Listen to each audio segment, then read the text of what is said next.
থাকে শোনা নাই বলে দর্শনা থাকে না। যাদের পায়খানার মোকামে ব্যথা হয়, পায়খানার রাস্তায় ওরিশ গ্যাস বাইনাসের ঠোঁটের মতন বের হয়েছে, আমার বলে গনে খাবে।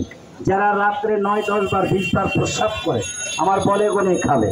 যারা অ্যালার্জির জন্য বহু টাকা ব্যয় করেছে, এই অ্যালার্জিটা নাক থেকে চলে যাবে, আমার বলে গনে একটু খাবে।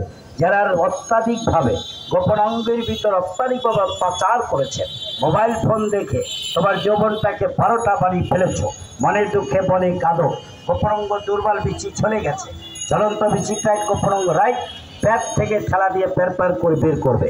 গোপনাঙ্গ ভালো থাকবে, বীর্য গাঢ় রাখবে, মেলনের টাইম আসবে, যৌবন ধরে রাখবেন। এর নামই কাবলি হালুয়া। আপনার ঘরে যদি 100 বছরের বয়স্ক লোক থাকে, ওদের কাছে জিজ্ঞেস করবেন এই কাবলি হালুয়ার কথা। এটা বলতে নিশিকা কাবলি হালুয়া है तुमसे खाएगा, डंडा छोटा को धो गया, देवाल से मार गया, देवाल से टूट गया, डंडा नहीं हिले। এর নামই সেই ডান্ডা কোম্পানি কাবলি হালুয়া। এটা একটা চামচ না খেয়ে যেন না, এটার নাম যুবক ছেলে খাবে, তোমার গাল ভরা মাংস, চেহারা ভালো থাকবে, বডির ফিটনেসটা ভালো রাখবে। এটা সম্পূর্ণ ন্যাচারাল, এটা গাছ গাছরা দিয়ে তৈরি। এর